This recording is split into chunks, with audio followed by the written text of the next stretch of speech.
So I want to talk about something that I think most people overlook, and that is that your inability to receive is actually blocking you in so many ways. Even if you think about energetically in a manifestation way, when you can't receive, this gets in the way. And it actually relates to attachment style because certain attachment styles are not very good at receiving. And so let's get to the heart of that. And I hope to give you some clarity so you can shift this dynamic in your life. So before we dive in, if you're new here, I'm Ketra Thompson and I'm a certified master hypnotist. So what I do is I combine several modalities to help my clients get to the root of what's going on, because I'm also certified in so many coaching areas as well. So what I do is we go back on the subconscious level using custom hypnotherapy to reframe the subconscious programming that's driving the unwanted behavior. And then we implement custom coaching, mind coaching, attachment style coaching into the process so that my clients can really show up in the world differently and address these things at the heart of what's driving them. So if you'd like to learn more, you can check out the link in the description below, or you can set up a completely complimentary consultation call so that you and I can chat and we can get to the heart of your specific issues, because everyone has their own programming. Everyone's unique in their own way. And having something that is custom to you is an absolute game changer. So check that out. Set up that call if you'd like to learn more. And also, I just want to mention that if this content resonates with you, I really appreciate it if you'd click like and subscribe. It helps me reach more people. It helps get that message out, and hopefully it helps some hope reach the right people. So if you think about it, there's sort of a stigma around receiving. So when someone gives someone something and they say, oh, you shouldn't have, oh, I wish you wouldn't have, oh, no, no, no, no. There's a problem with that. And if you think of it in the simplest way, when a compliment comes to someone and they can't receive the compliment, whether they let the other person in on that fact or not, there's a subconscious program that's stopping that. So I want to explain that to you so you have some clarity. But I want to first talk a little bit about how blocking our ability to receive is actually tied into our attachment style as well. So really the disorganized attachment that we most look at, or I would say the insecure attachment that we look at most, is avoidant, dismissive avoidant, fearful avoidant, and anxious attachment. And in all of those, there is oftentimes a resistance to receiving. So the anxious person focuses on giving, moving toward their partner. And the avoidant typically is a giver, likes to give back, especially in acts of service, not necessarily with giving in emotional availability, but they have a very hard time receiving. They don't receive well. Now, the anxious person maybe does a little bit more easily, but still their focus is external, and the avoidance focus is pretty external as well. And so this inability to receive blocks them from creating authentic connection, but it also blocks them in a much bigger way. So here's how this plays out. This isn't just about not being able to receive gifts, which avoidants especially are not good at. This is about both anxious, avoidant, and fearful avoidance, the way that they block information. So they're not just blocking the receiving of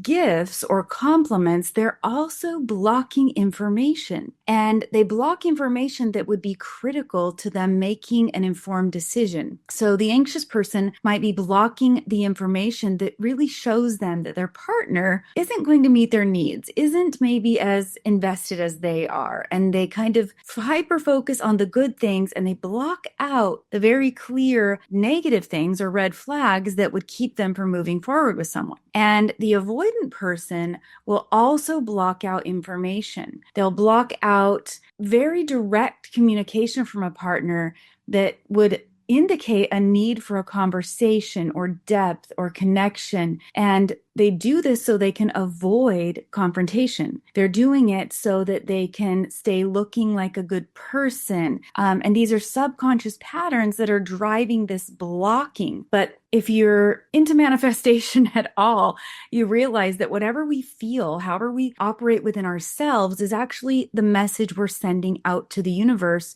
as far as what we are capable of. So if we're blocking our own connections, then we are also blocking the ability to receive better things from the universe. And our brain is wired for that, actually, because it's wired with this confirmation bias. So whatever's in the programming, it's looking for in reality. But the subconscious programming really wasn't something you consciously programmed.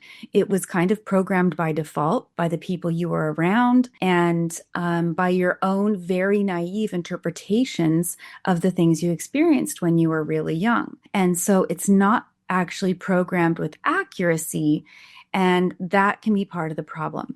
So around age 7, what happens in our brain is this critical factor gets put into place. And it's a comparing mechanism that locks down the subconscious mind, kind of guards it like a gatekeeper. And it doesn't let new information in if it's not lined up with the programming that's already gone in there. So when someone gives you a compliment and you don't believe it, it comes in and that little gatekeeper is like, whoa, just a minute. I got to see if that lines up with my belief system programmed in my subconscious mind. If it doesn't, get it out of here. And so all of this is happening without your awareness. So for the most part, the inability to receive with someone who is anxiously attached or avoidantly attached in their attachment style is also very unconscious. They're not aware because this is sort of how they've always been. This is how their programming has been from the beginning. And so they don't have an awareness of another way of being. And it can take some time and very intentional self-reflection to see that this is what's going on inside of them. So hang with me here because I want to tie this all together. I think this is a really, really big issue, and I think that it gets overlooked a lot. And so a lot of times I talk about this process as being your authentic self. Being able to be seen and heard and known for who you are. And that doesn't fully explain the receiving part of it. Because when you are authentic, you are open and you are able to receive and you are expressing your authentic self to the world, whether it's perfect or not, whether it's polished or not. And you're not trying to play fake and you're not wearing that mask anymore. And so that allows you to receive. But when I put the receiving component into this explanation, it makes even more sense. Because if you can't receive information from yourself enough to collect enough data to make a clear decision in your relationships or your work life, then you're operating on very limited information, and you'll also likely deny yourself other things. And you won't be able to move forward in life because you'll never get all the information that you need to move forward because you're blocking it, not because it's not there. You aren't letting it in. And so we could think of it on the basic level of if I accept this thing from someone, then I have to give it back. I'm obligated. That goes back to the subconscious programming that says I have to always give back what I get. I have to always make it fair. If someone does something for me, I have to do it for them. And that obligation that's unspoken can keep you from allowing yourself to receive, knowing that you're going to have to pay them back. But in reality, that's not the case. So if you thought about someone, let's say a parent with young children had a spouse that died, and all the friends and people that their kids went to school with were constantly reaching out and saying, hey, let me take the kids. Hey, let me help you out. I'm going to, do this for you. I want to give you some time to yourself. And let's say that person was constantly saying no to every offer because in their mind, they thought, I don't have the capacity to pay these people back with my time. Like I could never take their kids and watch their kids as a payback. And so because I don't have the capacity, I'm going to say no to everyone because they assume that they have to pay it back. When in reality, the reason those people are reaching out has nothing to do with wanting it to come back in return. They're reaching out because they know this person needs it. They know this person's already at capacity, yet they won't ease their own pain and their own, being at capacity by allowing that help to come in. And so our perception can keep us from receiving in the way that we need to. And this sort of even plays out in the perfectionistic mentality, right? That perfectionistic person that's like, I need to have X, Y, and Z in order before I can do A, B, and C. or whatever it is. Like they can't let love come in their life if they haven't, bought the right home, bought the right car, reached the right financial status. Whatever excuse they give, they're tied up with this and that, or their kids or their parents or whatever. And the problem is they put these big goals that they want to receive up in front, and they block them from ever coming because they don't allow the smaller steps that should be in front be their priority. So that would be like creating connection and allowing support to come in and being vulnerable with the people in their life and letting them know how they're feeling or what they need. It would be accepting that they're not perfect and then allowing the world to see that, especially a new partner. When they're trying to build something real, then they can let that partner see they're not perfect. They're never going to be. And that builds something authentic and real. And that's why those smaller steps start calibrating our belief that we can receive. People will accept us the way we are. They will accept our vulnerability. They're not all going to judge us. And when we start receiving on that level, then the big stuff rolls in. We have it backwards. We think we've got to accomplish the big things in order to let the world see our vulnerability, or to let a partner see that, or to let them in. And you're actually blocking it, because what you're saying is, no, no, no, I will not receive, I will not receive, I will not receive, on all these small levels that come into contact with you all day long. Yeah, I do want to receive these really big things that are way out there. And it just doesn't work that way. You have to start the funnel with the small things, and then it gets wider and it gets bigger, and it allows you to receive the big things. So I hope this is making sense so far. So the universe is always giving us, it's always sending us all kinds of things. And we're either blocking or we're receiving. And what we get sent in the manifestation belief system, which is really quite linked to all of the quantum research, is that what we think about, what we internally feel and believe and tell ourselves, is sending out the message of what we can receive from the universe. And so that is how our subconscious mind is calculated, in that it is calibrated to look for what's in its programming and not necessarily other things, but it doesn't mean those things aren't there. So the example I always give, and you've probably heard me say it before, is if I asked you to go hop in your car, drive around for an hour and count how many red cars you could see. And then you came back and you told me, and I said, okay, now tell me, how many blue cars did you see? And you wouldn't have any idea, but it doesn't mean that those blue cars weren't there. You just weren't calibrated to see them. So these things you want in life, the connections, the relationships, the house, the car, the whatever it is, they're all there and they're all available for you to have. But if you aren't calibrated to not only see them, one, and two, receive them, then there's a block between you and what you want. And this plays out in relationships so much, and people just don't realize that their own programming is blocking what they actually desire. Because what we focus on gets bigger. What we focus on shows up in our reality. And not just focusing on it in the way of I want, I want, I want. We have to focus on it in a way of I appreciate, I receive, I'm open, I'm vulnerable. And if you think about it, when you meet people who don't ever show any vulnerability and they look like they're just perfect in every way and never talk about their past failures or what they've learned or how they've grown or, any of that, they just act perfect. You don't feel like opening up to those people because you don't feel like you can be real with them and you don't trust them. And so the more authentic you can be with the world, the better. And I don't just mean in ways that are not going to have any repercussions for you. So you might be like, well, I tell the world I'm sick of my job, or I'm, stressed out over here or whatever. That's very surfacey. Like, vulnerable sharing is what's actually going on inside of you. It's the level of sharing that is honest And so it's like going from the statement, I went to lunch with a friend today at said restaurant, going down a few layers to saying, let's say you're talking to a partner. I went to lunch with my friend today at whatever restaurant. I was really excited to go, but in all honesty, I'm a little nervous telling you because I know I said I wasn't going to spend any more money going out to lunch. Like, that's vulnerable. That's real-time vulnerability of admitting this is what's going on inside of me. But the problem is if you are disconnected from your own feelings and your own intuition and your own awareness of what you need, you are never going to be able to be authentic with the people around you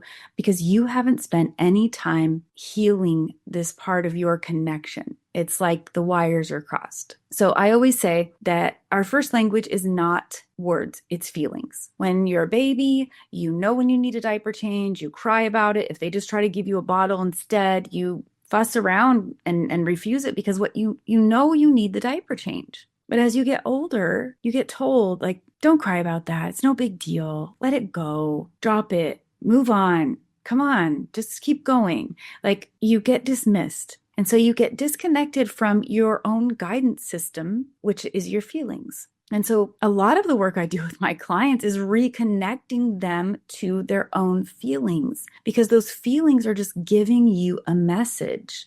But if you can't receive the message, you don't know. So I like this example too. Like, all your feelings, they're good. They're like the lights and gauges on the dashboard of a car. Those lights are just giving you information. But let's say your oil light comes on saying you have no oil left in the car, and all you ever do is just put more gas in the car. If that happens, you're going to burn up the engine. And that's what we're doing with our life. We're burning ourselves up. We're burning out. We're wasting time. We're connecting with the wrong people. We aren't getting what we want because we aren't able to receive all the necessary data that's available to make an educated, clear decision because of all these blocks. So if you think about the dashboard of the car again, what if you you see the light and you choose to ignore it? Well, what if you don't even see the light? What if those lights are covered by black tape and you have no awareness of what's going on? That's even scarier because you aren't even making any decision at that point because you've blocked out all the information. And so you're making assumptions,